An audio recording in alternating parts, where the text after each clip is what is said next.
Hello दोस्तों, मैं प्रकाश अग्रवाल आपका स्वागत करता हूं बाजार सूत्रा की म्यूचुअल फंड सीरीज की इस वीडियो में। सबसे पहले तो हैप्पी इंडिपेंडेंस डे। ठीक है, आज 15 अगस्त है, भारत की आज़ादी का दिन। तो आज इसी मौके पे हम सेकंड वीडियो लाए हैं म्यूचुअल फंड सीरीज का, जिसमें आपको बताएंगे कि म्यूचुअल फंड्स के जो वर्ड्स होते हैं, जो टर्मिनोलॉजीज होती है, वो कौन कौन सी होती है और उनका मतलब क्या क्या होता है। मतलब कि क्या होता है कि अपन कहीं भी जाते हैं या कोई भी फाइनेंस वाले व्यक्ति से बात करते हैं या फिर कोई भी फाइनेंशियल डॉक्यूमेंट पढ़ते हैं, तो वहाँ पे बहुत सारे ऐसे वर्ड्स लिखे हुए होते हैं जिनका अपन को मतलब ही नहीं पता होता, और फिर अपन या तो नर्वस होके हाँ हाँ कर देते हैं कि हाँ भाई समझ में आ गया, या फिर उस चीज़ को छोड़ देते हैं, या फिर बाद में जाके गूगल करते हैं। तो आज अपन उन सब वर्ड्स के बारे में जानेंगे जो भी म्यूचुअल फंड से रिलेटेड है। चलिए शुरू करते हैं। सबसे पहला वर्ड है एएमसी। एएमसी मतलब एसेट मैनेजमेंट कंपनी। ये वो कंपनी होती है जो किसी म्यूचुअल फंड को चलाती है। मतलब नॉर्मल सी बात है, सीधा सीधा अपन को समझना है, ज्यादा अपन टेक्निकलिटी में नहीं जाएंगे, चीज का मतलब समझ में आ जाए। ठीक है, तो सबसे पहली चीज होगी एएमसी। एएमसी मतलब एसेट मैनेजमेंट कंपनी, जो कि क्या होती है कि म्यूचुअल फंड्स को चलाती है, म्यूचुअल फंड्स को लॉन्च करती है, उनको मैनेज करती है, उनको फंड मैनेजर असाइन करती है। मतलब सारा जो भी काम होता है वो एसेट मैनेजमेंट कंपनी ही करती है। ठीक है, और भारत में बड़ी बड़ी एसेट मैनेजमेंट कंपनीज है। प्राइवेट सेक्टर में एचडीएफसी है, गवर्नमेंट सेक्टर में आईसीआईसीआई है, एसबीआई है, तो और भी बहुत सारी कंपनीज है। दूसरी टर्म आती है एनएवी। एनएवी मतलब net asset value. Net asset value क्या होती है, तो इसको अपन एक एग्जांपल से समझते हैं, जल्दी समझ में आ जाएगी। जैसे कि अपन ने किसी भी कंपनी के कोई स्टॉक खरीदे, ठीक है, तो अपन ने 10 स्टॉक खरीदे, मतलब अपन ने 10 यूनिट्स उस कंपनी की ली, तो एक यूनिट की वैल्यू है 100 रुपए। ठीक है, तो 10 की कितनी हुई, 1000 रुपए। तो वो जो एक यूनिट की वैल्यू है ना, जो 100 रुपए है, वो उसकी एनएवी है। उसको म्यूचुअल फंड्स में एनएवी बोलेंगे। मतलब जो भी फंड होगा उसमें बहुत सारे यूनिट्स होंगे। ठीक है, फंड्स की जो डीलिंग होती है वो यूनिट्स पे होती है, और जो यूनिट की एक यूनिट की जो प्राइस होती है उसको बोलते हैं एनएवी। सीधी सी बात यह है कि एक आपके एक यूनिट की प्राइस होती है। ठीक है, जो भी म्यूचुअल फंड खरीदा है उसके एक यूनिट की प्राइस एनएवी होती है। जब भी अपन म्यूचुअल फंड खरीदते हैं ना, तो हर म्यूचुअल फंड दो तरीके से आता है। पहला होता है ग्रोथ फंड, ठीक है, और दूसरा होता है डिविडेंड फंड। अब इन दोनों में क्या डिफरेंस है, तो सबसे पहले ग्रोथ ऑप्शन को समझते हैं। जो ग्रोथ ऑप्शन फंड आता है उसको, तो उसमें क्या होता है कि जो भी रेज होती है या फिर डिविडेंड होता है या फिर जो भी बोनस मिलता है, ठीक है, जो भी कंपनी को फायदा होता है, वो जो रुपए होते हैं वो वापस आपके उसी फंड में इन्वेस्ट कर दिए जाते हैं। ठीक है, मतलब कि जैसे आपने 500 रुपए निवेश किए और आपको एक महीने में फायदा हुआ उस पर 50 रुपए। ठीक है, तो वो जो 50 रुपए है ना, वो उसी के अंदर डाल दिए जाएंगे। तो आपका पोर्टफोलियो वैल्यू क्या दिखाएगा, 550 रुपए। और फिर जो आपके आगे का रिटर्न मिलेगा ना, वो उन 550 रुपयों पे मिलेगा। जबकि dividend growth option dividend option क्या होता है कि उसमें जो भी आपका बेनिफिट रहता है, जो भी गेन्स रहते हैं, जो भी बोनस रहता है, वो आपके बैंक अकाउंट में डायरेक्टली आ जाता है।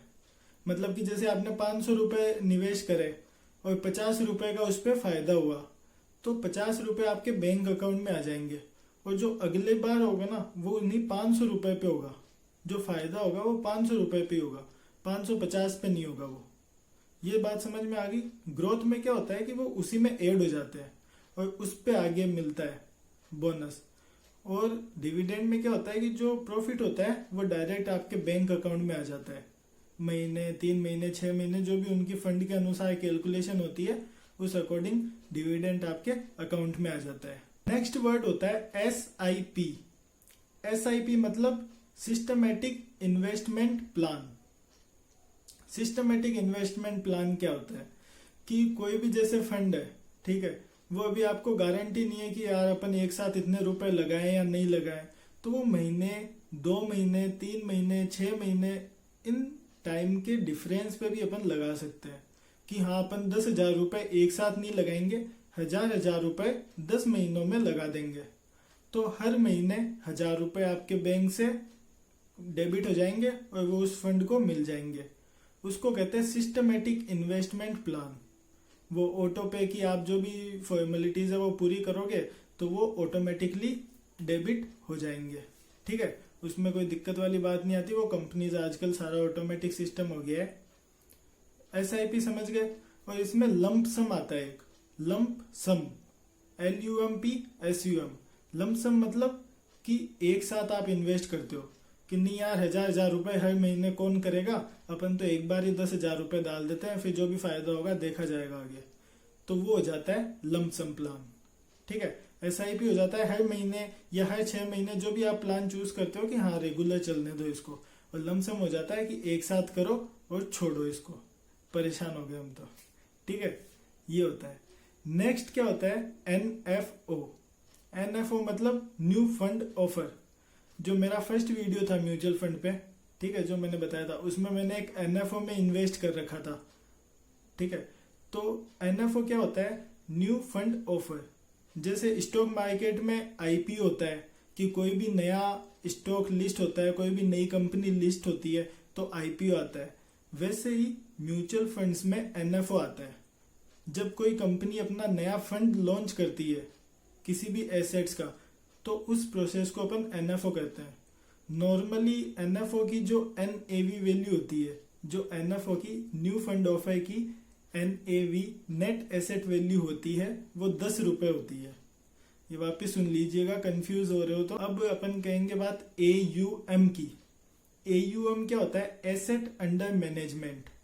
एसेट अंडर मैनेजमेंट मतलब कि एक कंपनी के पास कितने रुपए हैं, एक फंड के पास कितने रुपए हैं जिसको वो मैनेज कर रही है, कितने एसेट्स है, स्टॉक कह लो, रुपए कह लो, बॉन्ड्स कह लो, रियल एस्टेट कह लो। Asset minus liabilities. ये पहले वीडियो में अपन ने बात करी थी, एसेट क्या होता है, लायबिलिटी क्या होता है, ये समझना बहुत जरूरी है। ठीक है, तो एसेट माइनस लायबिलिटीज क्या होता है, एसेट्स अंडर मैनेजमेंट। तो वो फंड कितने एसेट मैनेज कर रहा है, वो वैल्यू होती है AUM। अब अपन जानेंगे लोड के बारे में। ठीक है, कोई भी कंपनी, कोई भी फंड में आप इन्वेस्ट करते हो तो उसके एंट्री पॉइंट पे जब आप एंट्री करते हो या फिर एग्जिट पॉइंट पे जब आप उससे बाहर निकलते हो, तब एक एंट्री लोड होता है और एग्जिट लोड होता है। ठीक है, ये अलग अलग कंपनियों की अलग अलग पॉलिसीज होती है। कई में एंट्री लोड नहीं होता है कुछ भी, कई में थोड़ा बहुत होता है, कई में एग्जिट लोड नहीं होता, थोड़ा बहुत होता है। तो ऐसे वो फंड के हिसाब से डिपेंड करता है। ठीक है, पर 2 तरह के होते हैं, एंट्री और एग्जिट, 2 लोड होते हैं। और ये लोड क्या होते हैं कि थोड़ा बहुत चार्ज करते हैं आपसे, जिससे कि कंपनी चलती है। मतलब कि ये कंपनी के चार्ज होते हैं इन्वेस्ट करने के लिए, जिसमें स्टैम्प ड्यूटी और जो भी टैक्स वैक्स सारे आते हैं। ठीक है, तो ये एंट्री लोड और एग्जिट लोड का ध्यान रखना बहुत ही ज़्यादा ज़रूरी है, क्योंकि ये आपके चार्जेस कटेंगे। तो आपको पता होना चाहिए कि जब अपना इन्वेस्टमेंट निकालेंगे अपन, तो अगर इतना रिटर्न आया तो इतने चार्ज कटेंगे। ठीक है, 1%, 2% जो भी होता है वो होता है। ठीक है, तो सारी बातें समझ में आ गई। अपन ने क्या क्या जाना, वापिस देख लेना वीडियो, नहीं समझ में आया तो। थोड़ी बहुत टेक्निकल टर्म्स है पर जानना जरूरी है, बहुत सारी होती है। मैंने ये 7-8 ही चूज करी है कि हाँ ये ज्यादा इंपॉर्टेंट है, ये ज्यादा काम आती है। ठीक है, इन बारे में अपन को कोई नहीं बताता है, वो अपन ने कवर किया है। और आगे बहुत सारी ऐसी चीजें कवर करेंगे जो आपको कोई नहीं बताएगा। तो चिंता की कोई बात नहीं है, सब कुछ बताएंगे आपको। और इसको अगर नहीं समझ में आया तो वापस रिवाइंड करके देख लो, डिस्क्रिप्शन में लिंक्स दिए हुए हैं। ठीक है, जो भी आपको इन्वेस्ट करना है वहाँ पे डायरेक्ट जा सकते हो आप, और जो भी है। और जो मैंने बताया है उसका भी थोड़ा बहुत डिस्क्रिप्शन है, तो वो भी पढ़ लेना चाहे। ठीक है, कोई दिक्कत वाली बात नहीं है। मिलते हैं नेक्स्ट वीडियो में, तब तक खुशियाँ मनाते रहिए। ठीक है, थैंक यू दोस्तों, जय हिंद।